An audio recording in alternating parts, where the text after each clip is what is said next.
Buenos días, estimados estudiantes. Vamos a empezar la clase del día de hoy. Les pido por favor que me confirmen si me escuchan bien y ven mi pantalla. Hola, profe, sí, la vemos. Ya. Gracias. Perfecto, gracias, muy amables. Entonces, bienvenidos y vamos a continuar entonces con unos ejercicios. Ayer habíamos quedado en este ejercicio de aplicaciones del centro de masa, sobre todo en estos problemas en donde no hay fuerzas externas. Y estos problemas donde no hay fuerzas externas implican que el centro de masa no se va a mover. Si al principio estaba quieto, nuestro sistema pues al final tiene que estar también quieto. Y entonces, por ejemplo, esto es un ejemplo, esto no es el ejercicio que estamos haciendo, es el 16 es el que estamos haciendo, pero si miramos a este perro, cuando el perro camina hacia la derecha, la canoa se va a mover hacia la izquierda, precisamente porque el centro de masa se va a quedar absolutamente quieto, ¿sí? Si es que tenemos tiempo, aunque no creo, hoy es una clase muy corta, pues hay unos videos que podemos ver en YouTube donde están este tipo de dinámicas y ustedes los pueden observar. Buscan ahí simplemente Center of Mass, Canoe o algo así y van a ver esos experimentos donde se demuestra precisamente este fenómeno. Entonces sigamos con el problema y tal. Teníamos que Ricardo, que tiene esta masa, y Carmelita, que es más liviana, están en un lago en el atardecer, todo romántico, en una canoa que es de 30 kilogramos. Es importante también tener en cuenta pues, que esta canoa es liviana, comparada con la masa de Ricardo al menos. La canoa está en reposo, en un agua muy tranquila, y ellos van a intercambiar sillas. Esas sillas están separadas 3 metros, supongamos que son en los bordes de la canoa. Entonces, lo que sucede es que cuando se mueven ellos, la canoa se desplazó respecto, digamos, al piso o respecto a la orilla, se desplazó 40 centímetros. Entonces, ¿cuánto es la masa de Carmelita? La cosa es así. Pensemos que, por ejemplo, si las masas de ellos dos fueran iguales, pues realmente la canoa no tendría que moverse, ¿cierto? Porque es equivalente poner una masa aquí y otra masa igual acá que intercambiarlas. El centro de masa no se va a tener que mover en ningún momento. Digamos que puede haber una dinámica de ir y volver o lo que sea, pero en general no se va a mover nuestro sistema. Si la masa de Carmelita fuera supremamente grande, una Carmelota, entonces lo que tendríamos es que se movería un montón. O lo mismo, si la masa de Carmelita es muy pequeña comparada con la de Ricardo, una Carmelita, entonces de todas maneras se va a mover porque entonces el centro de masa tiene que estar más cerca de Ricardo que el resto. La idea aquí importante es que el centro de masa no se mueve, eso es lo importante, ¿sí?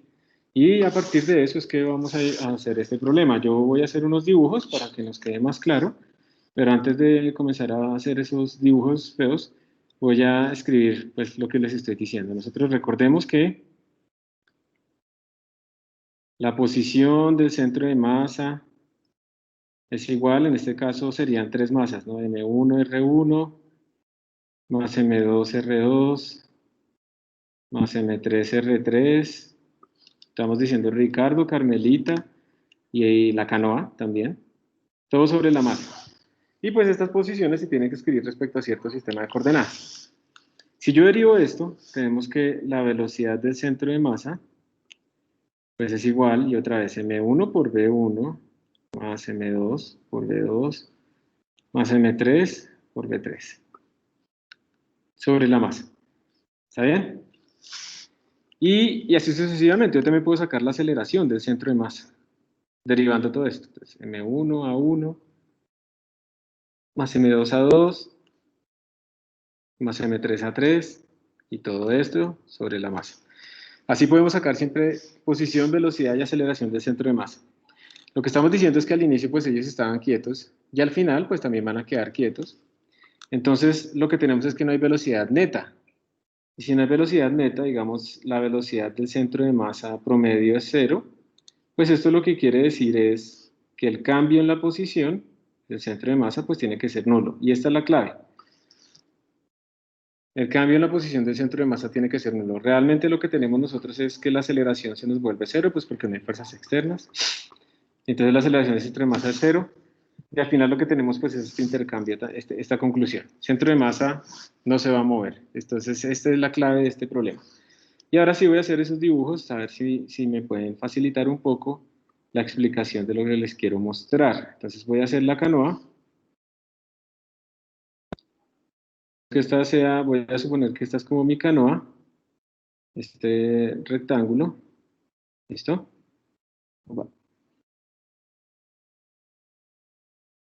A ver si la puedo mover un poquito para que quede mejor. Y la voy a copiar. Y yo no sé esta vaina cómo pega. Bueno, vamos a hacer otra canoa parecida.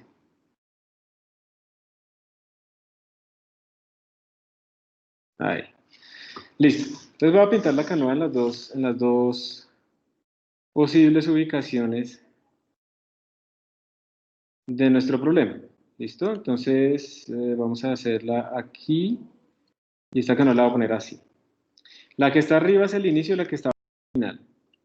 Entonces voy a dibujar aquí a Carmelita, no importa en dónde la ponga, este bloque es Carmelita y este bloque es Ricardo. La masa de Ricardo pues se supone que es la más grande. Vamos a poner aquí el centro de masa pues de nuestra canoa. El centro de masa de nuestra canoa estará acá. En la posición final pues aquí tendríamos a Carmelita y aquí tendríamos a Ricardo. Y como se supone que Ricardo es el más masivo, ¿sí? Tiene 80 kilogramos, entonces Ricardo, el centro de masa va a estar no en el centro de la canoa, sino un poco corrido hacia donde Ricardo. Entonces lo que quiero que vean ustedes es que si el centro de masa, digamos, de Ricardo está acá, pues va a ocurrir en los dos casos que está más cerca de Ricardo, el centro de masa de todo nuestro sistema va a estar aquí, está más cerca de Ricardo, y cuando termine de moverse nuestra canoa, pues también va a ocurrir que va a estar más cerca de Ricardo. Pero el centro de masa como tal, esta posición del centro de masa respecto a la orilla, digamos que este verde es la orilla, esta posición del centro de masa no va a cambiar. Entonces Ricardo, como se movió hacia la izquierda, hizo que la canoa se moviera hacia la derecha. Si Ricardo estuviera solo, allá en el lago, ¿sí? Entonces pues se hubiera movido mucho más la canoa, pero pues como está Carmelita, pues se mueve mucho menos. Pero la idea es esta precisamente, que Ricardo al moverse hace que la canoa se mueva para el otro lado. Pero la posición del centro de masa, esa línea azul que yo acabo de pintar, pues esa línea azul no cambia, porque no hay fuerzas externas en la dirección horizontal de nuestro sistema. Entonces ahora lo que queda es simplemente escribir cómo es la posición del centro de masa al inicio, cómo es la posición del centro de masa al final y relacionar pues esas variables. Tengamos en cuenta que según lo que nos dijeron, nuestra canoa se desplazó algo que vamos a llamar delta X, que nos dijeron creo que era 40 centímetros. Y también tengamos en cuenta que pues, la canoa como tal tiene una longitud L, ¿sí? Listo, entonces escribamos la posición del centro de masa al inicio. La posición del centro de masa al inicio, aquí X de centro de masa, pues va a ser la masa de la canoa por el X de la canoa, perdón, de Carmelita y Carmelita, más la masa de Ricardo, la posición de Ricardo, más la masa del bote por la posición del bote, todo esto sobre la masa total.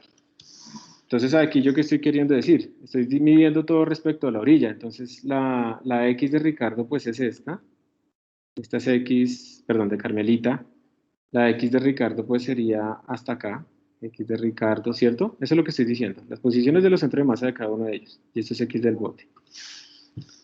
Bien, ya la escribamos la nueva, cuando se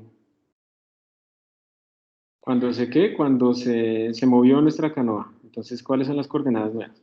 Entonces la posición nueva del centro de masa va a ser igual la masa de Carmelita por su posición nueva, más la masa de Ricardo por su posición nueva, más la masa del bote por la posición nueva del bote, todo sobre la masa total.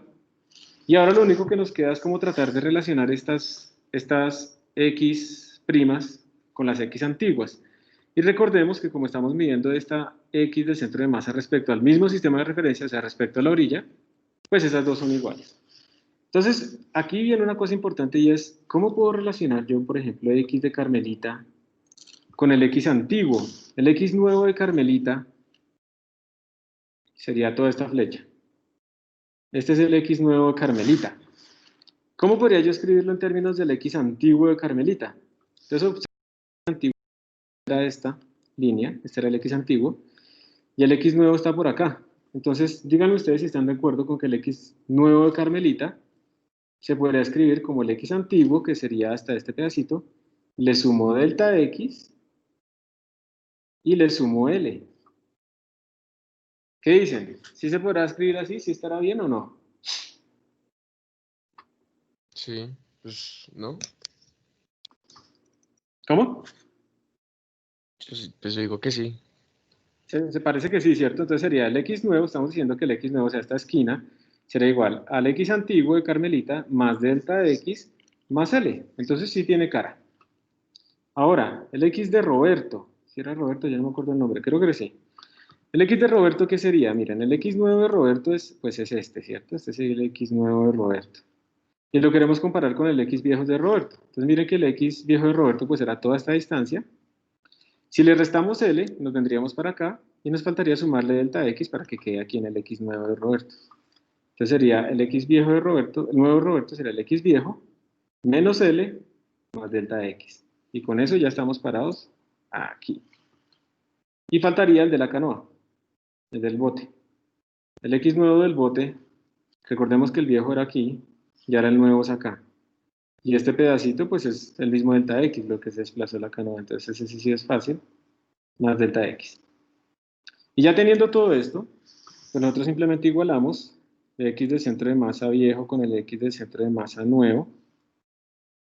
Esto implicaría, y vamos a escribir todo esto, MC, XC, más MR, XR, más MB, XB, todo sobre la masa, y toda esta vaina igual a MC, XC', más M Roberto por X Roberto', más M del bote por X del bote', todo sobre la masa, se nos van las masas con las masas totales, y yo voy a escribir aquí esta ecuación entonces, MC por XC más M de Roberto por X de Roberto, más masa del bote por X del bote, y todo esto va a ser igual a MC, y voy a reemplazar. X9 de Carmelita es el X viejo, más delta de X más L, más la masa de Roberto por el X de Roberto es X menos L más delta X, más la masa del bote, que sería el X del bote, con el XB nuevo, que sería el X del bote viejo, más delta X. Listo, entonces toda esta gran ecuación que nos permite simplificar. Observen que cuando yo distribuya, por ejemplo, en este término, distribuya la masa, me da por XC, estos dos. Que está al otro lado, MC por XC. Entonces, como son iguales los términos, yo puedo cancelar este con este cuando lo expanda, este con este cuando lo expanda, y este con este cuando lo expanda. Entonces al final me queda 0 igual a la masa de Carmelita por delta X más L, más la masa de Roberto por menos L más delta X, más la masa del bote por delta X. Y listo, porque aquí ya podemos despejar la masa Carmelita, pero antes de seguir quiero que vean algo. Miren una cosa. Miren que esto que está aquí, por ejemplo, delta X más L, es precisamente lo que cambió la posición de Carmelita. Si ustedes se dan cuenta, Carmelita pasó de estar aquí a estar acá. Y toda esta distancia es delta X más L. O sea que realmente estamos aquí colocándose el cambio en la posición de Carmelita. Si uno analiza, esto también es el cambio en la posición de Roberto, y esto es el cambio en la posición del bote. O sea que lo que estamos diciendo es 0 igual a MC por cambio en la posición de C, más MR por cambio en la posición de R, más MB por cambio en la posición de B. Y si, bueno, si yo dividiera ambos lados por la masa, pues aquí lo que estamos diciendo es básicamente que este es el cambio en el centro de masa, que habíamos dicho que era 0. ¿Sí? Entonces también se puede hacer así más directamente. Yo aquí lo escribí con todas esas coordenadas para que ustedes vieran de dónde salían, pero al final ustedes pueden simplemente decir que el cambio en el centro de masa es 0, y entonces escriben los cambios en las coordenadas de cada una de las cosas. Eso es realmente la forma más fácil de hacerla, pero pues para que ustedes lo entiendan tenía que ponerles como todas las coordenadas. Entonces sigamos. Ya aquí lo que nos queda es despejar la masa de Carmelita. Entonces este término lo voy a dejar a este lado y voy a pasar a restar los otros. Me quedaría que la masa de Carmelita por delta X más L es igual, entonces este término pasa a restar, menos MR por menos L más delta X, menos MB por delta X, y voy a pasar a dividir esto y voy a meter este menos aquí adentro. Entonces me quedaría la masa de Carmelita es igual a M de Roberto por L menos delta X, ahí le metí el menos por menos da más en la L, menos por más da menos en la delta X, menos M del bote por delta X sobre L más delta X. Y ahora pues es simplemente reemplazar, la masa de Roberto es 80, la longitud de esta de separación era 3 metros, la delta X era 40 centímetros, o sea 0.4, menos la masa del bote que era 30 kilogramos, por la longitud que se desplazó que es 0.4, sobre 3 más 0.4. Y eso nos da, a ver quién gana si ustedes o yo en hacer este cálculo. Hágalo alguien, por favor, para que podamos comparar, ¿sí? Nos dio lo mismo.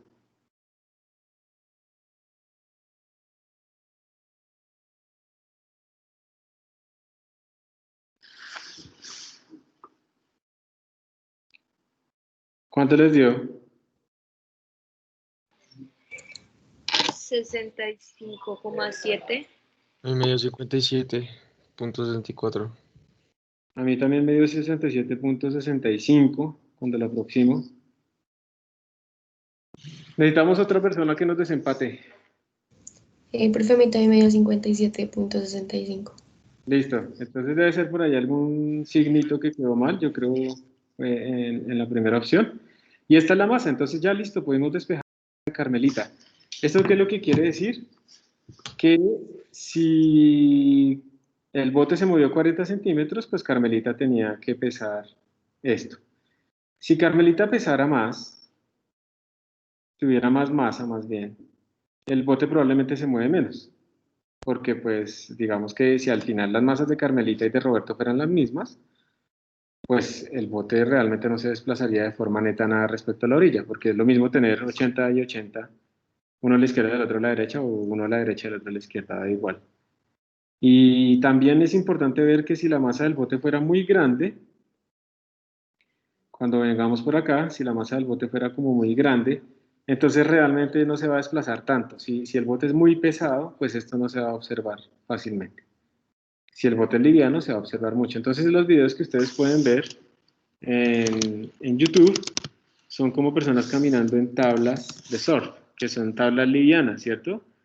Porque la idea es que la tabla sea liviana si uno está haciendo surf. Déjenme ver si lo encuentro muy rápidamente. Si no lo encuentro rápidamente, pues ustedes lo buscan. Center of Mass. River. No sé.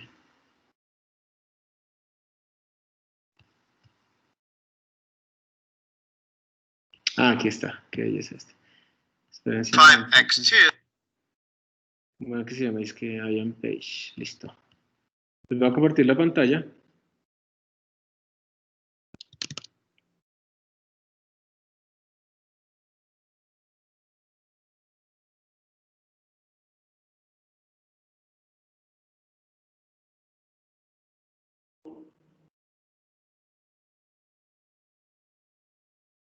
¿Dónde está esto? Acá. Listo. ¿Me confirman que están viendo la pantalla, por favor? Force of the canoe acting onto the woman, but those two forces are equal in magnitude. Maybe you're not visualizing ¿Sí la están viendo, chicos, o no? Sí, profe. Entonces miren, por favor, aquí les va a salir un video de una persona caminando en una tabla. this. Let me show you a video. I have a link here for you to look at. It's at this URL. Let me show you to you right now. This is very similar to the situation with the woman on the canoe. The boy is going to walk. Este niño va a caminar hacia adelante. ¿Listo? Y pues el centro de masa está muy cerca de él y ustedes van a ver lo que sucede cuando caminen sobre la tabla. Across this surfboard. What do you think is going to happen to the surfboard as he walks across it? Well, hopefully you realize it's going to kick backwards. Let me show it to you here. I'm going to just press play. You can watch it.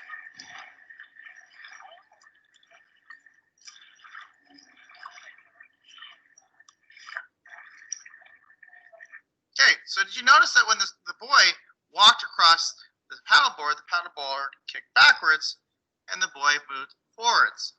But well, what do you think is going to happen to the surfboard as he walks across it? Well, hopefully you realize it's going to kick backwards. Let me show it to you here. I'm going to just press play. You can watch it.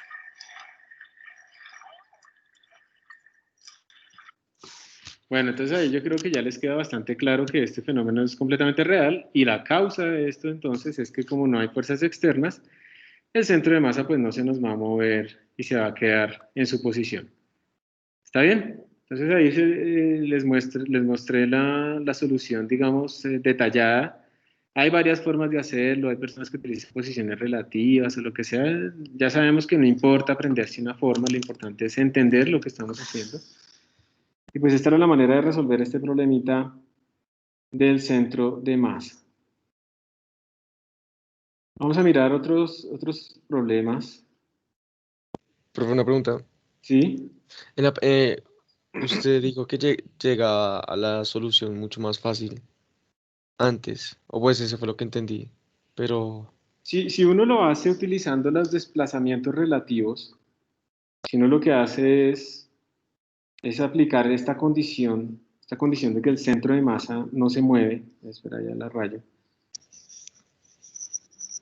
Si uno aplica esta condición de que el centro de masa no se mueve, que realmente implica es, cuando se dice eso, implica pues que la suma de los cambios respecto al centro de masa pues vale en cero. Si tú aplicas eso, pues es mucho más rápido. Pero les quería mostrar que ustedes entonces tienen que escribir son los desplazamientos, ¿sí? Entonces digamos que si tú lo ves así, entonces la pregunta sería, por ejemplo, ¿cuánto es el desplazamiento neto de Carmelita? En términos de la longitud de la canoa y el delta X. Entonces sabemos que Carmelita está acá y luego terminó por acá.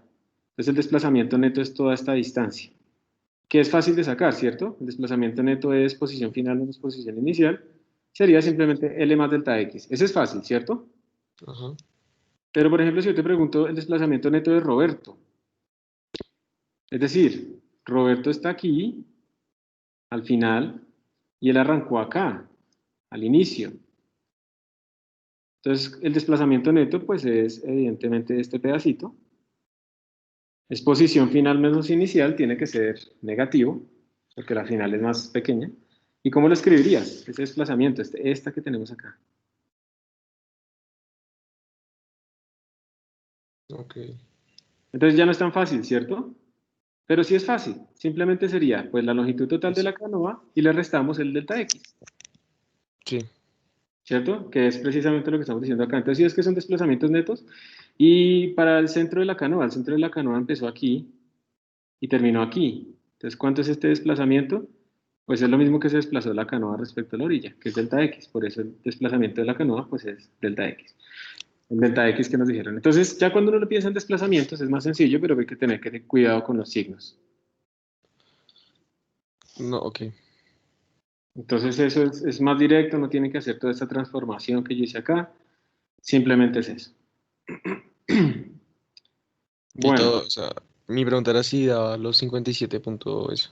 sí, claro, no, eso al final llegamos a lo mismo, porque es que mira que la ecuación a la que nosotros llegamos al final está diciéndonos precisamente que la sumatoria de la masa por los desplazamientos es igual a cero. O sea que nos da lo mismo. Vamos a llegar exactamente a la misma ecuación, al Sí, mismo... sí. Ya alcancé a ver, ya Exacto. apuré Entonces, eso. entonces eso es. Pero obviamente uno tiene que primero ver de dónde salen estas cosas para poder entender esto de los desplazamientos. ¿Listo? Listo, profe, muchas gracias. Con gusto. Entonces, a ver, alguna que...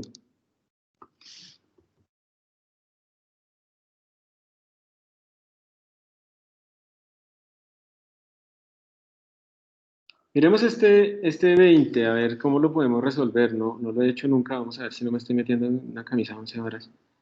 Acá. Eso es una camisa de loco, ¿no? Bueno, en el tiempo t igual 0, una pelota que está en el nivel, digamos, del suelo, se golpea y se pateó, se lanzó con cierto ángulo también. El momentum en función del tiempo, el momentum en función del tiempo, miren ahí me los están dando en la gráfica, se pinta pues ahí. Ustedes tienen que al inicio la partícula arranca con un momentum dado, un p sub 0. Ese es el momentum total, ¿no? Recuerden que el momentum es un vector, entonces seguramente esta es la magnitud, lo que nos están dando acá, la magnitud de nuestro, experiencia de ver, P0 y P1, listo. Sí, esta es la magnitud. Entonces nos dicen P0 vale no sé cuánto, vale 6 kilogramos metro segundo y P1 vale 4 kilogramos metro segundo. Y la pregunta es, ¿a qué ángulo inicial se lanzó la pelota? Y entonces, ¿ustedes cómo harían eso? Teniendo esta información y les dicen, ayuda, encuentre una solución que no requiera que usted busque el tiempo en el punto más bajo de la figura, porque pues encontrar el tiempo acá en esta figura, pues es, sacarlo es muy difícil, porque nosotros no tenemos pues este valor exacto, tocaría un estimado. Entonces, ¿cómo se haría eso? Y pues bueno, pensemos primero cuál es la dinámica. La idea es que se patee un balón así, ¿listo? Recordemos que el momentum como vector es masa por rapidez, entonces la magnitud del momento pues sería P por la magnitud de B, que sería M, por Bx al cuadrado más By al cuadrado, y todo esto a la 1 medio. Esa será la magnitud de nuestro momentum. Y pues eso es lo que nos están graficando acá. Evidentemente miren que, recordemos que en el movimiento parabólico esta velocidad en el eje X es constante, y la velocidad en el eje Y va variando, ¿cierto? Empieza grande y luego se va volviendo chiquita. ¿Ustedes dónde dirían este punto aquí donde el momentum es mínimo? ¿Dónde lo podría pintar yo acá en esta gráfica? ¿En qué parte será? ¿Al inicio, en la altura máxima o al final? ¿Dónde creen?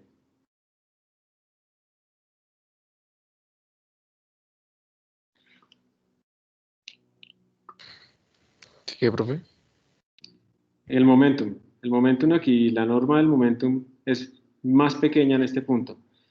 Esta figura que tengo acá del movimiento parabólico ya en la realidad de nuestra partícula, lo que nosotros veríamos, este punto, donde el momentum es mínimo, ¿dónde está? ¿Será que está aquí? ¿Será que está acá? En la altura máxima de pronto. Muy bien. ¿Por qué en la altura máxima? ¿Por qué crees que en la altura máxima? Cuando la velocidad es cero, ¿no? Donde Es la más, velocidad Y es más chiquita. es más ¿Creen? pequeño. Ujú. Ajá. Entonces, como esta es más chiquita, pues toda esta suma se vuelve más chiquita y entonces este punto corresponde a la altura máxima, por ejemplo. Sí, eso es una información útil que podemos tener nosotros acá. ¿Y eso para qué nos serviría esa altura máxima? Entonces, en la altura máxima, en h máximo, nosotros tenemos que b sub y es igual a 0. O sea que p, en ese punto de altura máxima, p como norma solamente es m por bx. Y esto nos daría m por b sub 0 por coseno del ángulo de lanzamiento, ¿cierto? Porque b sub x nunca cambia. Esto, digamos, lanzó con b sub 0 con un ángulo de lanzamiento, que es el que nos están preguntando. ¿Es igual a cuánto? Y entonces, a ver, miremos qué podemos tener. Nos dijeron que este valor aquí, en este punto, es p sub 1. Esto es p sub 1. Entonces tenemos p sub 1, nos dieron la masa. No nos dieron la masa, ¿no? Entonces la masa no la tenemos. No tenemos esto. Y pues aquí tampoco tenemos esto. Entonces todavía no podemos sacar muchas cosas. Profe, pero la masa no sería. Ah, no, mentiras. Pero, pero digamos la podemos relacionar. Ya vamos a mirar. Entonces tenemos esta información. Tenemos P sub 1 vale algo, pero pues todas estas montones de cosas son incógnitas. Entonces podríamos decir que el coseno del ángulo que estamos buscando pues es P sub 1 sobre la masa por B sub 0, pero pues esto no lo conocemos. ¿Qué más podríamos utilizar? ¿Qué otros puntos utilizarían ustedes acá, en este problema, en esta curva de acá de la derecha? ¿Qué otros puntos les parecen útiles para utilizar?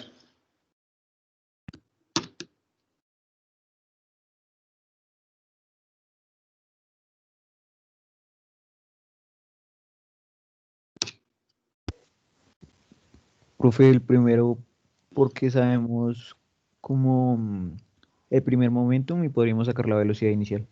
Excelente, P sub 0, ¿cierto? Entonces P sub 0 sería M por B sub 0, ¿sí o no? Y entonces, pues ya, porque P sub 0 sí me lo dieron, entonces yo puedo reemplazar este M por B sub 0 aquí, y me queda que el coseno de teta es P sub 1 sobre P sub 0, y pues ya, reemplazamos. P sub 1 es 4, P sub 0 es 6, esto es mitad 2, mitad 3, 2 tercios. Entonces ya podemos sacar el ángulo, y ya acabamos.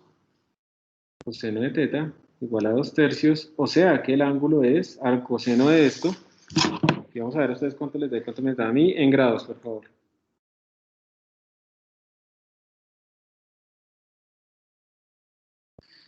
A mí me dio 48.18, ¿sí? 48.20.2 grados. ¿Sí les dio esto a ustedes? Sí, señor, 48. Listo, muy bien. Entonces, ya, ahí sacamos un problema de supuestamente 2 punticos. Ya lo tenemos resuelto. Entonces, bueno, vamos a mirar otro problemita. Más adelante, vamos a ver si lo hicimos bien. 48, sí, ahí está. Y 20, listo. Trae los botes, colecciones e impulso. Vamos a ver si alguno de estos tiene algo nuevo. A ver. Esto es un planchazo, ¿no? Lo que se dio ese tipo ahí en la figura. Sí, se llama un belly flopping. Uy, tenaz. Pero así empezamos todos, ¿no? Casi todo el mundo que se lanza por primera vez a una piscina tratando de hacer un clavado sin haber siquiera pensado cómo sería la técnica, así como yo, se da un planchazo y después se hace el que no le duele, pero tiene todo colorado el cuerpo por el golpe. De todas maneras, uno tiene que saber muy bien caer al agua. No sé si alguno de ustedes se ha lanzado de trampolines o de alturas muy altas, pero ya llega una altura en la que uno se puede fracturar cayendo al agua. Sí, todo ese cuento de que un paracaidista se lanzó de un avión y que no le abrió el paracaídas, entonces digamos que pues, de pura suerte está cerca de la costa, entonces se lanza al agua que porque ahí no le pasa nada, eso es puro cuento. Si uno cae a una velocidad muy alta, el agua lo puede romper a uno completamente, porque el tiempo de relajación del agua se vuelve más pequeño que el tiempo con el que uno está impactando y uno tiene mucha energía y entonces se puede lastimar. Pues una quemada, como uno le llama en las piscinas, es eso, una lastimada inicial, pero las lastimadas pueden ser peores. Hay que tener mucho cuidado. Yo creo que todos nos hemos quemado. Entonces vamos a ver qué dice, no sé Eso es qué. como tiempo de que se rompe como la barrera del agua, alguna vez así. Sí, un poco como está relacionado como con la tensión superficial, pero digamos que hay mitos, ¿no? Entonces hay gente que lanzaba un martillo, digamos, pensaban que, digamos, ustedes podían lanzar una piedra y si caía justo después de la piedra había roto como la tensión superficial del agua y entonces les da menos impacto y no es cierto. Simplemente la piedra lo que hizo fue agua, pero lo que importa es la velocidad relativa a ustedes respecto al agua, independiente de la forma del agua, o de que se esté moviendo o no. Entonces es como más bien ese tiempo de relajación, digamos que ese tiempo de relajación es que tan rápido se propaga la energía en nuestro sistema y se absorbe. Entonces en un gas, ustedes pueden mover las manos ahorita en su cuarto porque pues el gas permite, el tiempo de relajación del gas permite que ustedes, o sea, las velocidades a las que ustedes se están moviendo, pues no le generan a ustedes unas fuerzas muy grandes. Pero ojo que hasta el viento, ¿sí?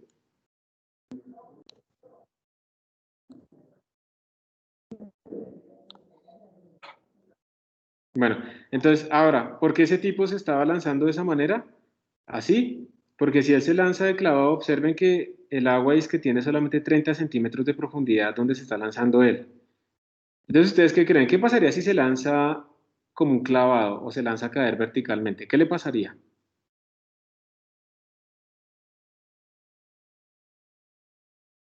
Si se lanza de clavado, Mm, Siendo que el agua solamente tiene 30 centímetros de profundidad.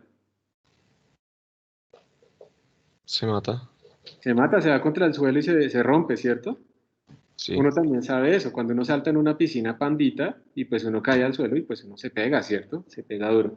Entonces a él le toca elegir entre fracturarse directamente la cabeza o los pies o las manos al tirarse enclavado o plancharse, que ambos son dolorosos, pero de uno sale vivo, probablemente, del planchazo. Entonces, ¿ustedes por qué creen que él se lanzaba de plancha? ¿Qué era lo que estaba buscando? Que el agua lo detuviera más rápido. Que el agua lo tuviera más rápido porque aumentábamos el área, ¿cierto? Entonces lo que estábamos haciendo era precisamente aplicar un gran impulso y entonces lo que se estaba buscando era precisamente que él no pegara contra el fondo, que eso era más peligroso aún que pegarse contra el agua así, pero obviamente pues iba a salir un poco lastimado.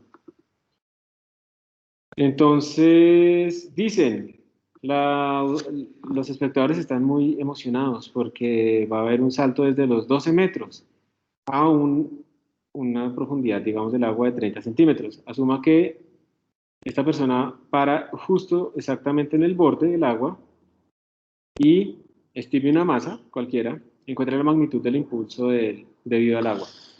Entonces, ¿cómo hacemos eso? ¿Cómo es la magnitud del impulso? ¿Alguien se acuerda qué era el impulso?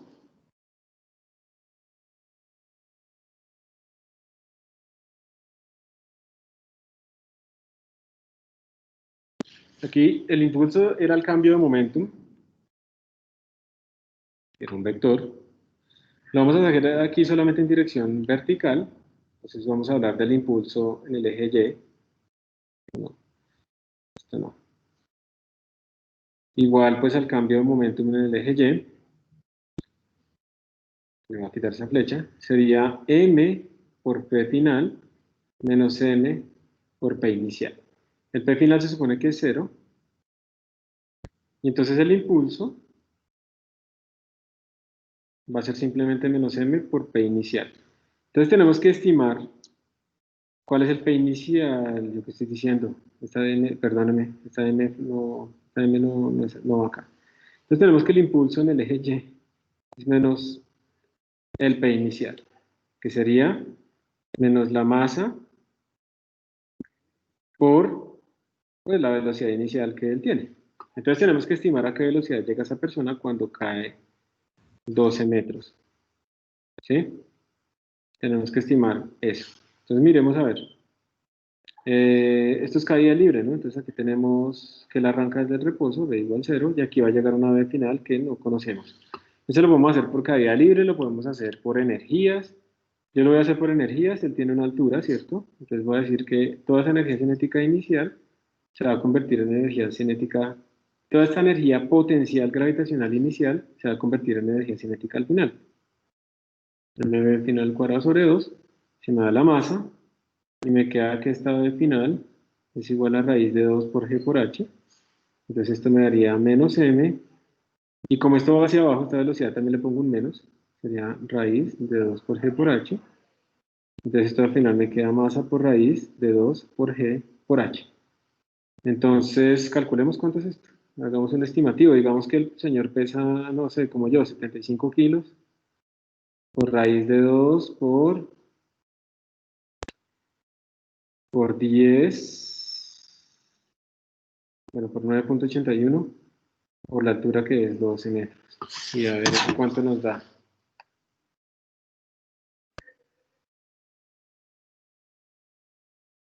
Dos por 9.8 por 12. Ustedes me están escuchando bien, ¿cierto? Yo estoy en el salón, pero no sé si el eco hace que se escuche raro. ¿Me están escuchando bien? Sí, señor.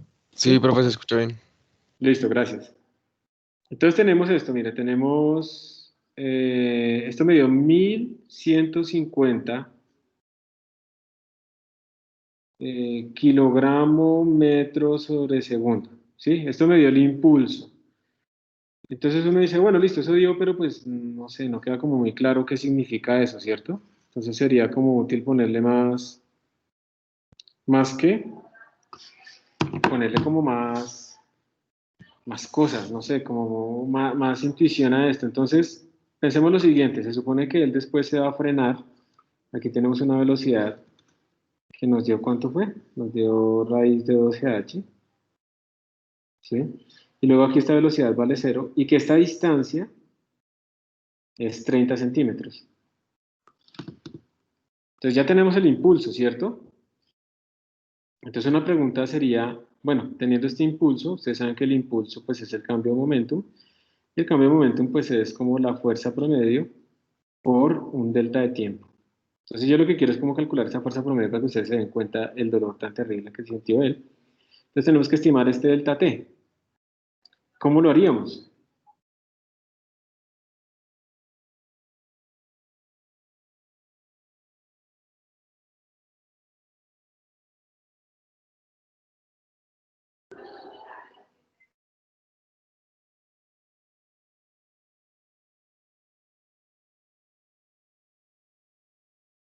¿Cómo se les ocurre?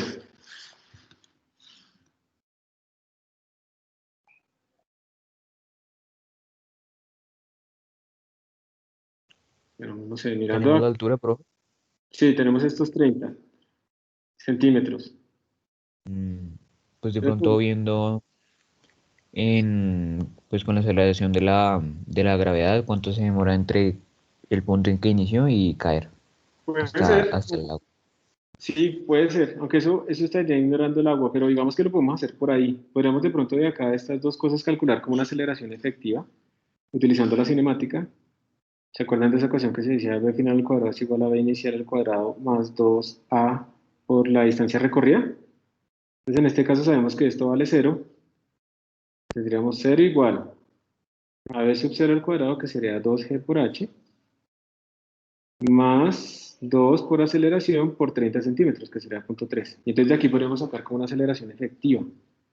Los dos se nos van, y nos daría que la aceleración efectiva sería como un menos g por h sobre 0.3. Entonces voy a calcular cuánto nos da la aceleración efectiva. ¿Cómo es?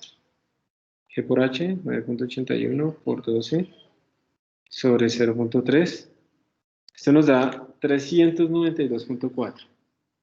La aceleración es del orden de 392.4 metros sobre segundo cuadrado. Si la multiplico por la masa, pues me da la fuerza, que es la que voy a meter acá. Y entonces miren la fuerza que estamos hablando, sería 392.4 por la masa que dijimos que era 75. La fuerza que él sintió para frenarse fue de 29.430 newtons. Cuando yo me caigo, mi masa es 75 kilogramos, peso más o menos 750 newtons. Cuando yo me caigo, y digamos me caigo mal, que caigo sobre una mano, yo estoy ejerciéndole una fuerza, dependiendo de la altura y todo esto, pero digamos en promedio de 750 newtons a mi mano y por eso la puedo fracturar. Por eso cuando uno cae, uno no puede caer sobre las manos directamente rectas y una sola mano. Uno trata de disipar la energía sobre mucha mayor área, ¿cierto? Imagínese esto. Esta fuerza, vamos a ver cuántos Williams equivalentes son estos. Voy a dividir entre 750. Es como si me cayeran encima 40 Williams o 40 de ustedes les cayeran encima al mismo tiempo. Es grave, ¿no? Es grave la cosa. Y entonces por esa misma razón, pues uno tiene que tener mucho cuidado con estas situaciones y tratar también el agua con respeto.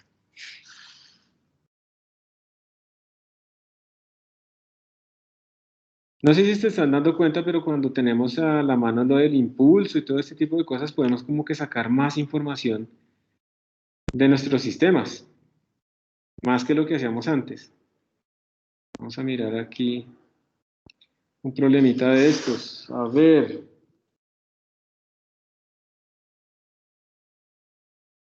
No sé, ¿qué quieren hacer? ¿El 44 o el 13?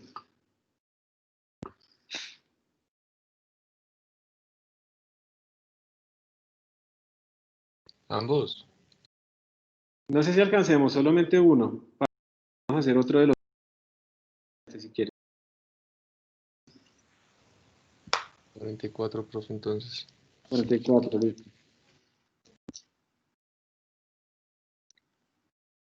Entonces dice, hay un bloque estacionario en dos pedazos, L y R, uno que va hacia la izquierda, otro que va hacia la derecha, y esos pedazos se deslizan sobre el piso en dos regiones donde hay diferentes coeficientes de fricción, ¿sí? Hasta que se quedan quietos. La pieza de la izquierda, con una masa de 2 kilogramos, entra a una zona en donde la fricción es de 0.40 y se desliza hasta que se detiene a una distancia de 0.15. La pieza R entra a una zona donde hay una fricción de 0.5 y desliza y se detiene a una distancia delta R de 0.25 metros. Entonces la pregunta es, ¿cuál es la masa del bloque? Porque miren que solamente nos dieron la masa de la izquierda, el bloque de la izquierda. Digamos que esto se partió en dos bloques. Digamos que no tiene que ser la mitad, esto es L y esto es R.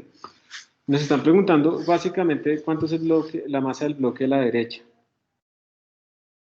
Eso es lo que necesitamos nosotros conocer.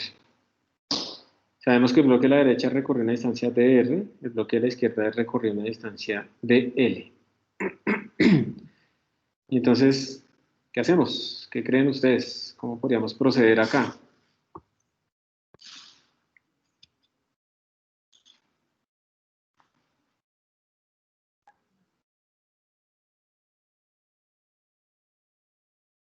Tengamos en cuenta que hubo una explosión, ¿cierto? Y tengamos en cuenta otras cosas. Cuando hubo la explosión, ahí todavía no estamos en fricción, o sea que no hay fuerzas horizontales.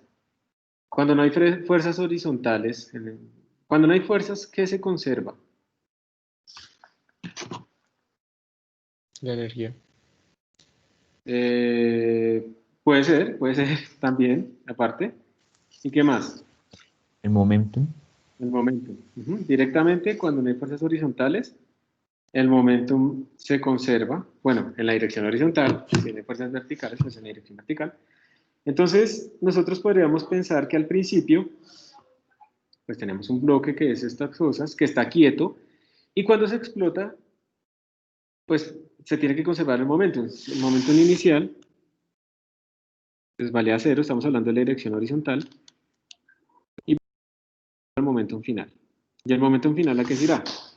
Pues será la masa del bloque de la izquierda por la velocidad final del bloque de la izquierda más la masa del bloque de la derecha por la velocidad justo después de la explosión del bloque de la derecha. Esta es nuestra conservación del momentum.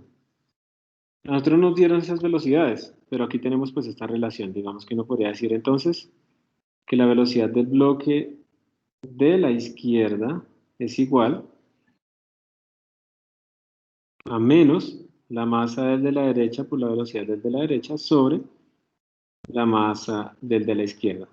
Y de aquí solamente tenemos la masa del de la izquierda, no tenemos absolutamente nada más. Pero bueno, esto ya es una información que podríamos utilizar en algún momento. Ya después de que ellos se separaron, ya no podemos aplicar conservación del momentum porque van a entrar en zonas donde hay fricción. Y como hay fricción, pues entonces ya no podemos conservar el momentum, ¿cierto? Entonces, ¿qué podríamos decir, digamos, de esta primera dinámica de este bloque aquí en la derecha? Lo que tenemos es que él arranca aquí con una velocidad r, que fue la de la colisión, y aquí termina con una velocidad 0, ¿cierto? Eso es lo que podemos decir. ¿Por qué se detuvo? Pues porque hay fricción. Entonces, ¿qué información podríamos sacar de acá? ¿Qué cosa que nos sirva a nosotros? Que es lo mismo que podríamos sacar de acá, ¿cierto? Ellos terminan en velocidad 0, aquí tiene una velocidad L, y también hay fricción.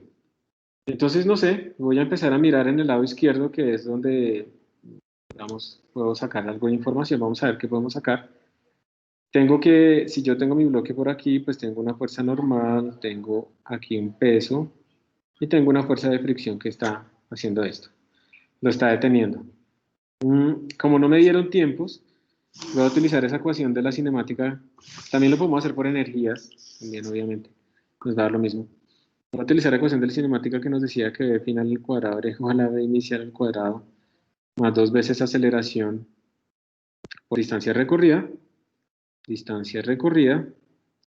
pero la aceleración la voy a escribir simplemente pues como fuerza sobre masa, donde esta sería la fuerza de fricción. Entonces en esta parte de la izquierda la velocidad final de esto vale 0. Entonces tendríamos lo siguiente, 0 igual. La velocidad inicial de nuestro bloque aquí pues es la que llamamos V sub L, esto al cuadrado, más 2 veces la distancia que recorrió, que es D sub L, esa la tenemos, más la fuerza de fricción sobre la masa. La fuerza de fricción pues es negativa, entonces tenemos que ponerle esto en menos. Y esa fuerza de fricción, pues como es de deslizamiento, pues es μ por la normal, y entonces en la dirección vertical solamente tenemos normal y peso, entonces esto es μ por NG. Entonces esto nos daría menos μ por masa de la izquierda por G sobre masa de la izquierda, esta masa, se nos van las masas. Y al final nos queda 0 igual a velocidad, rapidez al cuadrado, menos 2 por dl por μ por g. Entonces, ¿qué podemos sacar de acá? ¿Qué ven ustedes? ¿Qué se puede sacar de acá? A ver, lo que sí conocemos es g, μ, μl y dl. O sea que aquí tenemos la velocidad de L. Ya salió la velocidad de L. Y si hacemos lo mismo por el lado derecho, vamos a obtener exactamente igual, pero con r's. BR al cuadrado menos 2 por dr por mu r por g. Todo esto lo conocemos y entonces de aquí, de esta expresión, podemos sacar BR. Y si tenemos BR, a ver los rayo en rojo, si tenemos BR y tenemos BL, podemos volver a nuestra ecuación original de la conservación del momento, BL, BR, también tenemos ML, y entonces con eso pudimos sacar MR, y con eso tenemos que la masa total pues es ML más MR. Un problema muy digamos, genérico que implica varias cosas y que, pues digamos, es un típico problema que uno podría poner en un examen. ¿Sí ven? Entonces aplicamos conservación del momento en la colisión, eso nos da las velocidades finales que no conocemos, pero nos permite expresarlas. Luego hacemos aquí trabajos o energías o lo que sea, o cinemática, cualquier cosa de todo lo que hemos aprendido se puede utilizar, da igual todo. También lo hacemos al lado derecho. Y luego utilizando esa información que sacamos, volvemos al inicio y podemos obtener lo que estábamos buscando. Entonces, este tipo de problemas son muy buenos porque son los problemas que se supone que ustedes en este momento deben empezar a saber cómo resolver. Después de haber estudiado tanto, ¿no? Porque ustedes han estudiado bastante. Bueno, aquí hay unos de colisiones, solo vamos a alcanzar a hacer, bueno, conservación de momento de energía cinética, solo vamos a alcanzar a hacer uno. Yo sugiero que, mirándolo así, este que tiene dos punticos, que supuestamente es difícil, hagamos el 57. Nos quedan pocos minutos para que se acabe la clase. Ya en la próxima clase vamos a hacer puros Kahoots de dos temas diferentes para los bonos de este tema. Entonces dice, en la figura, una bola de masa m igual a 60 gramos, se dispara con una rapidez de 22 metros sobre segundo y entra como al cañón de esa pistola de resorte que tiene una masa m igual a 240 gramos, que está inicialmente en reposo en una superficie sin fricción. Eso lo que quiere decir es que entonces esta pistola puede deslizarse. No está asegurada con una puntilla, está zafada. La pelota se pega o se une pues al cañón en el punto de máxima compresión del resorte. Asuma que el incremento de la energía térmica debido a la fricción entre la pelota y el cañón es despreciable, pues porque hay una fricción ahí por contacto, pero vamos a despreciarla. ¿Cuál es la rapidez? Vamos a ignorarla más bien. ¿Cuál es la rapidez del cañón, de la pistola? ¿Cuál es la rapidez de la pistola de resorte después de que la pelota para dentro de su cañón? ¿Qué fracción de la energía cinética de la bola se guarda en el resorte? Entonces esta bolita, para resumir, esta bolita entró, chocó con este sistema, comprimió el resorte y ellos empezaron a mover juntos por un momento mientras el resorte estaba completamente comprimido. Eso es una colisión. Y es una colisión, ¿cómo dirían ustedes? ¿Elástica, inelástica, completamente inelástica?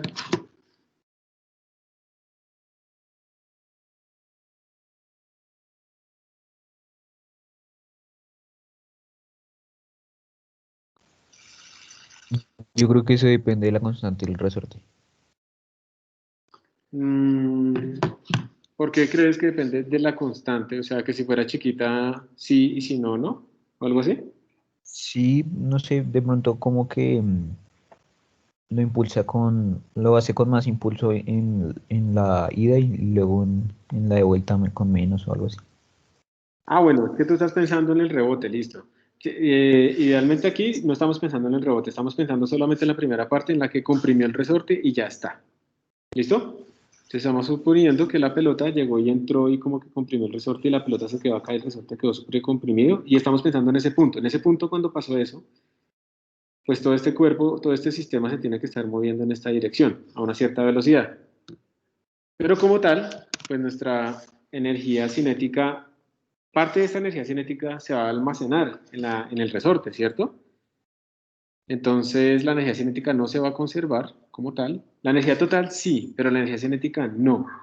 Se va a conservar como tal. Y como los cuerpos quedaron pegados finalmente, pues a esto le llamamos una colisión completamente inelástica.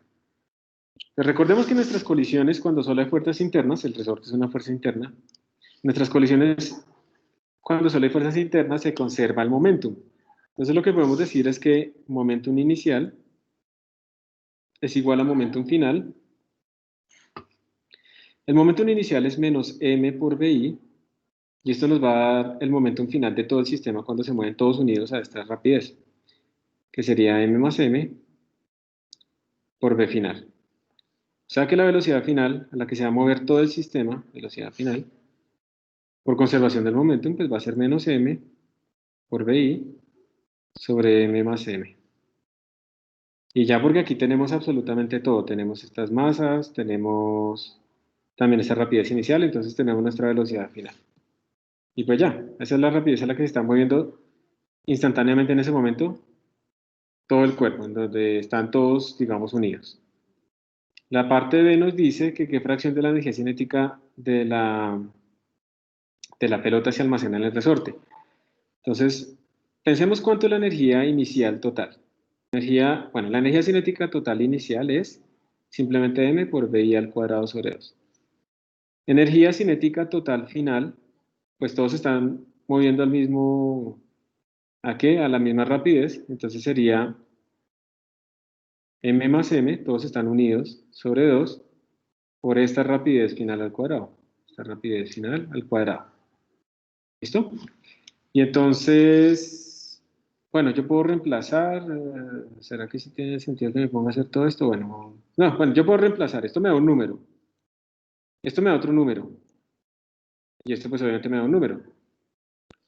Si K inicial me diera igual a K final, que no va a pasar porque eso fue una colisión completamente inelástica, se quedaron pegados, pues entonces uno diría que nada de la energía cinética inicial de la pelota se guardó en el resorte, pues porque toda la energía cinética inicial se convirtió en energía cinética final. Entonces nada. Pero si a nosotros nos da, por ejemplo, que la K final es más pequeña que la K inicial, pónganle, por ejemplo, que les dio 2 joules en la final y al inicio era 10 joules, pues entonces ustedes cuánto dirían que se quedó almacenado en el resorte. O sea, ¿cuánto falta? Entonces uno diría que faltan 8 joules, y esos 8 joules serían los que quedaron almacenados en el resorte con energía elástica. Entonces simplemente es comparar la energía cinética final con la energía cinética inicial. Y listo. Yo no lo alcanzo a reemplazar todo ese montón de cosas. Vamos a ver, ¿será que sí? Vamos a ver si alcanzo a reemplazar para ponerle valores. Vamos a calcular la velocidad final. Sería 0.060 por esa rapidez inicial que es 22 sobre 0.060 más 0.24. A mí me da que esta velocidad final es 4.4. K inicial me da 0.060 por 22 al cuadrado, todo sobre 2. Me da 14.5. ¿Qué me queda así? 14.5. Y la K final me está dando lo siguiente. 240 más 60, 300, 0.3 por 4.4 al cuadrado es igual sobre 2, tan. Esto me da 2.9. Entonces miren, la K final es de 2.9. La K inicial era de 14.5. Entonces 14.5 menos 2.9 es 11.6. Eso quiere decir que en el resorte, aquí como él queda comprimido, se están almacenando 11.6 joules de energía. Y listo, con eso terminamos. Entonces les recomiendo que traten de mirar, de hacer estos mismos problemas de colisiones. No olviden que los principios fundamentales cuáles son. O sea, aquí aparecen como más dinámicas, pero recuerden los principios fundamentales. Los principios fundamentales son: si no hay fuerzas externas, se conserva el momentum Y sobre todo si están quietas las cosas, pues el centro de masa no se mueve, pero si se están moviendo, pues obviamente se mueve. Entonces tenemos siempre dos principios de conservación, la conservación de la energía y la conservación del momento, y con eso podemos hacer prácticamente todo esto. Muchas gracias por su atención y nos vemos entonces el jueves. Hasta pronto, chicos. Profe, muchas gracias. Mucho Gracias. gusto, que estén bien. Chao, profe, muchas gracias. Un gusto, que estén muy bien.